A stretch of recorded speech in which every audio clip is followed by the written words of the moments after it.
Hi, everyone. Thanks so much for joining us today. I'm just making sure that you can all hear me. If you can hear me, I'll have Max input that into Skype.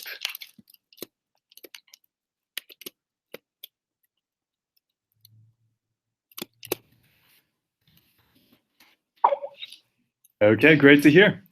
Well, thank you guys so much for joining us today. All we're doing is explaining a little bit more about your language and internship program this summer in Shanghai. And of course, I'll be Skyping in a little bit later to answer any questions you might have. So feel free to write down questions while I'm doing this presentation here.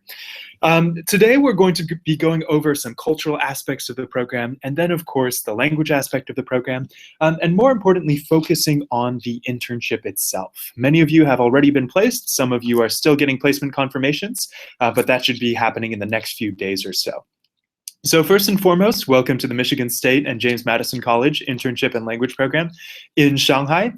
This summer, I'm excited to work with all of you to get you over to Shanghai. And then, of course, I might actually be meeting up with all of the students when I visit Shanghai during my time in Shenzhen this summer. So I'll actually be in China with some students in our Shenzhen programs, but I'll be visiting the offices in Shanghai as well. Great. Give me 1 second while I advance the slides here. The first thing I have to say, of course, is 大家好, and the response that you usually hear is 你好. This basically means big group hello, and of course, all of you guys will say hello to you too. 大家 is basically a word for big family, and if you've ever studied Chinese characters before, this is a great way to review. 家 basically means family, and if you see that, the character jia in the middle here, they have a pig under a roof, and of course the character for pig under a roof means family. Hao means good. That means a woman with a child are the two radicals in there. So these are the types of interplays that you'll see with every single Chinese character that you guys start to learn. And of course, for those of you who have taken Chinese before, this is just going to be a review for you. To give you a brief overview of Shanghai history, Shanghai is one of the most important cities in China for all throughout Chinese history. It started as a deep-water trading port in the Ming Dynasty and has continued today to be one of the most essential trading ports in all of China.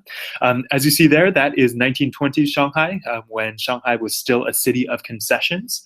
When we talk about Shanghai, we do always talk about foreign influence. And a lot of you, when we were talking through our advising sessions, earlier in the summer, we were talking a little bit about your interest in the international aspect of the city. And to make that clearer, Shanghai is a very international city, and one of the reasons why is, of course, because of the Opium Wars. So if any of you have studied Chinese history before, the Opium Wars were due to one major thing, and that was because the British wanted tea. So back in the late 1800s, the British came over and they wanted to trade with the Chinese for, of course, silk. They wanted to trade for tea, and they wanted to trade for all of the Chinese goods that were coming out of China at the time. And at the time, China was still a world leader, and basically China did not really want to trade with the British because all the British would have to offer was, of course, the commodity of wool. China had silk at that time, so they didn't really want anything that the British had to offer. So the Opium Wars started to basically open up these Chinese trading ports. And one of the major concessions was, of course, Shanghai, and Shanghai was the epicenter of the Opium Wars, where basically the British forced the Shanghai ports to trade in opium in return for giving them tea and, of course, all of the Chinese goods. After that, the Shanghai port became a city of concessions, meaning that in Shanghai, there were places that did not have to abide under Chinese rule. So you will be very close to the French concession when you're in Shanghai, because you'll be living right next to the Shanghai River Bund. You'll be very close to, of course, the British concession of Shanghai, and of course, the American concession. So all of these places in Shanghai still maintain a very foreign influence, even though right now they are still, of course, abiding by Chinese rule of law. If you guys have studied further into Chinese history, there's that phrase there in Chinese characters. I'm not sure if any of you will know what that means, but that is basically the phrase for national humiliation. So when we talk about Shanghai, we always have to talk about this one phrase, which is 勿忘国耻, which basically stands for never forget national humiliation. This basically came out of a propaganda campaign in the late 1980s. So after Tiananmen Square happened, basically we saw the Chinese narrative start to shift away from New China, where everyone started talking about, look at how great socialism is for China, and instead focused on the reparations that China feel like they were owed from the international community. For the longest time, China was a world power, and then for 100 years, basically with the start of the Opium Wars, all the way until Japanese invasion, China had basically been seen in the international worldview as a weak country meant to be invaded.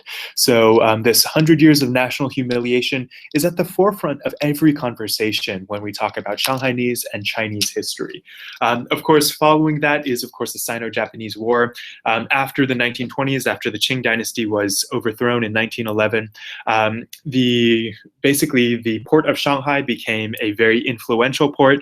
It was the place to be when it came to foreign influence and foreign business. There was a lot of capital pouring into Shanghai at the time, and the Japanese saw it as a very ripe city for the taking.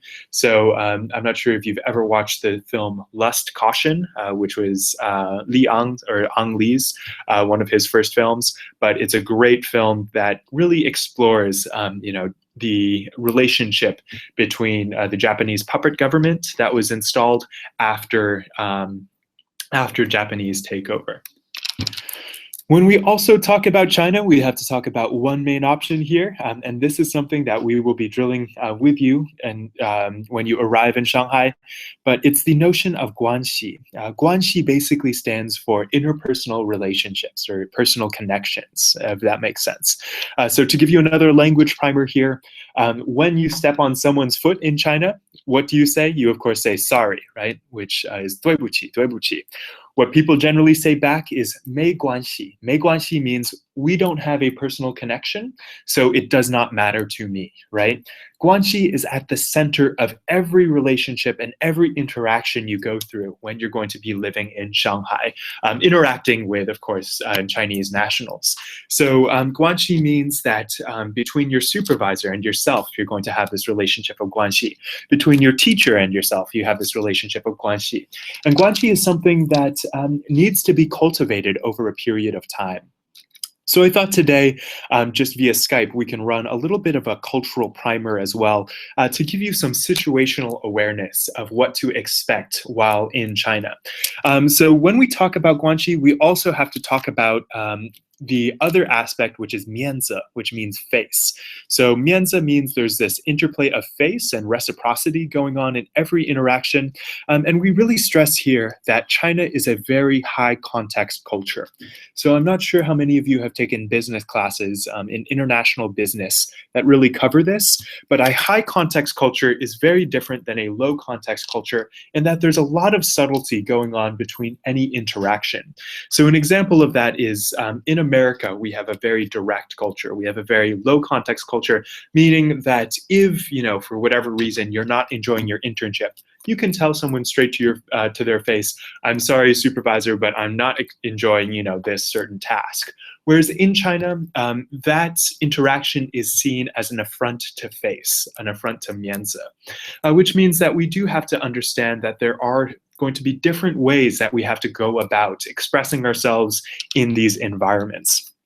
So I think right now, let's try and actually break up into groups here and discuss these two situations. And I'll actually be Skyping in here while live broadcasting simultaneously to actually get your overview of these situations.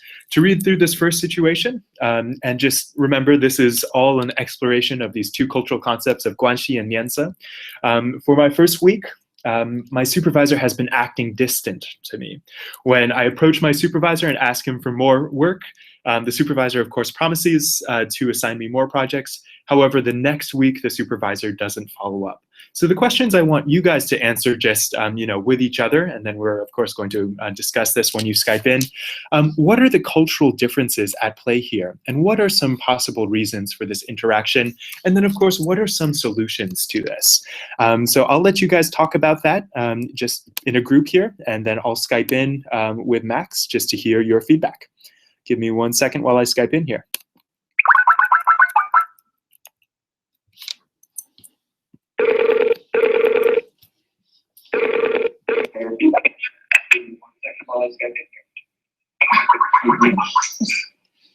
Hey guys, can you hear me?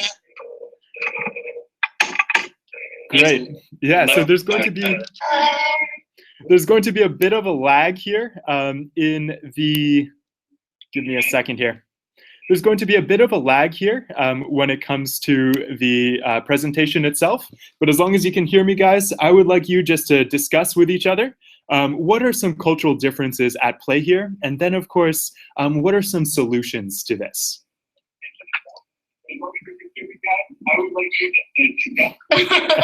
Give me 1 second, I'll stop this broadcast. Give me